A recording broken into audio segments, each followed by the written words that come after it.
Hello, I'm Jashikins, and welcome to another episode of The Raven Speaks. This episode would have aired a little bit sooner, but I had taken a shower that I needed to take, and I let my hair, naturally dry, so like to wait for that to dry out just a tad bit before, filming. Just, personal preference, girly things. And so, yeah, I should have gotten this out a little bit sooner. Anyways, this is like, usually the Raven Speaks is aired during the daytime where it's all sunny outside, but I did my Game of Thrones season 8 review, and that took over an hour, and I knew it would probably go over the hour mark. So I did that earlier in the day so I didn't feel as rushed. So, anyways, The Raven Speaks is a series of weekly videos about a variety of subjects. Feel free to comment below to suggest the topic for a future episode. I'd really like to aim these videos at what you want to hear me talk about. So please comment below, let me know. And it doesn't have to be a topic about Animorphs. It could be about like Star Wars, Game of Thrones, Stranger Things, really anything. Just comment below and so I can start to really tailor these videos to you.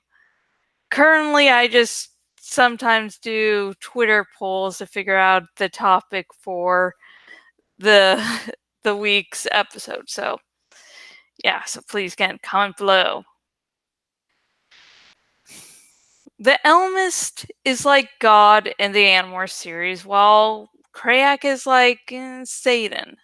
But that seems to be overly simplified in a series that has many well-rounded characters. Idris 562, the original Visher 1, is cold and calculating, but also made sure her invasion plans kept her children safe. The heroes do horrible things and aren't all clean. So, why would Crayak be a clear villain? What if we are reading him all wrong? Part 1. Crayak's lack of backstory doesn't exclude him from being complex.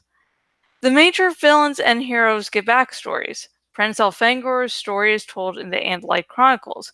Visher 3's origins are shown in the Hork-Bajir Chronicles and the Andalite Chronicles. Chapman's backstory is shown in the Andalite Chronicles and is mentioned in Animorphs number 2. However, we don't know that much about Crayak, who is a powerful antagonist.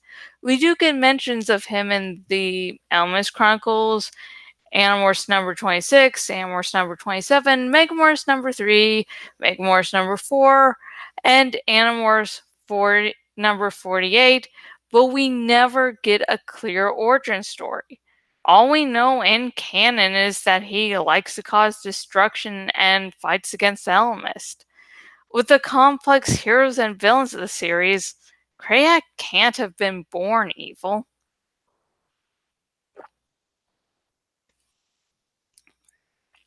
Number Goddamn. It's a little late, I guess. I guess a little too late here. Anyways, part 2. The One is the ultimate evil.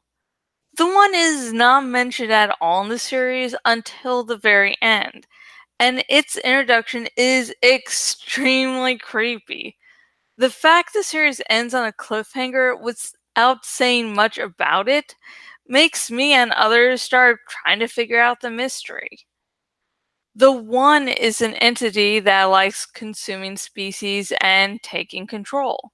As Jake and the others didn't see any Kelbrids, it could be the entity consumed or destroyed all of them. This makes the entity even more powerful and deadly.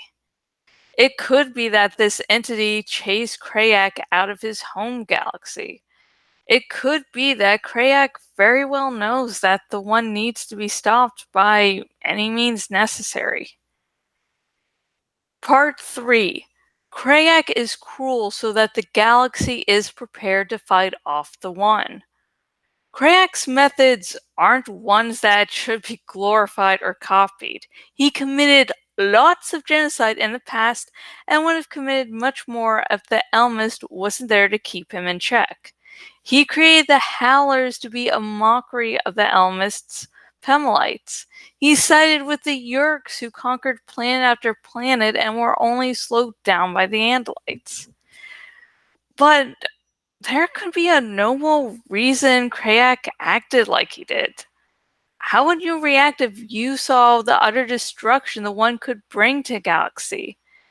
What if you had to flee everything you had ever known because the One was destroying everything and there was no one there to stop him?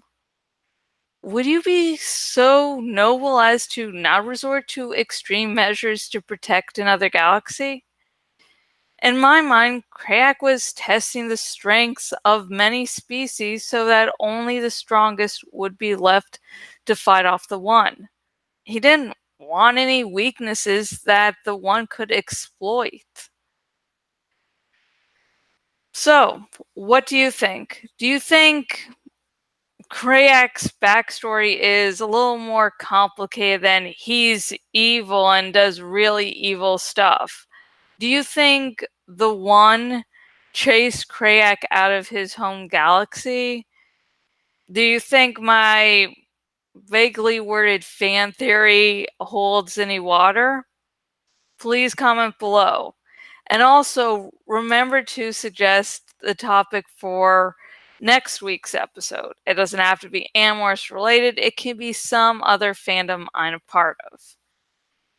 If you're watching this on the YouTubes, please like this video if you do think Crayak's story is, well, complicated. And also like it if you think Crayak's enemy is the One and the horrible things he's doing is an attempt to stop the One from taking over this galaxy. Please comment down below. Damn, seriously. I'm like, this is why I do a script. Because I think, like, halfway through talking, I was like, thinking I was going in a different direction than one. But yeah, like this video if you think the One is Crayak's chase. Never mind. Okay, let's try this again. Let's try to make this coherent and fun and make me sound intelligent without a script. Please like this video if you do think the One is... Okay, shit. You know what? Just like this video. Just like the video. You need no reason other than I am awesome and I am a little bit tired and incoherent, so please like this video. And also, please subscribe to this YouTube channel so you can, see more The Raven Speaks. It is a weekly show I release, usually during the daytime on Wednesday. And you know what? Good majority of videos I'm actually coherent. So there's that. And if you're watching this on my blog and watching on the desktop version of my blog, please choose the follow by email option so you don't miss out on any of my posts. I just don't do these The Raven Speaks. I do reviews, I do mini reviews, I do some fan fiction and a bunch of other stuff. So yeah.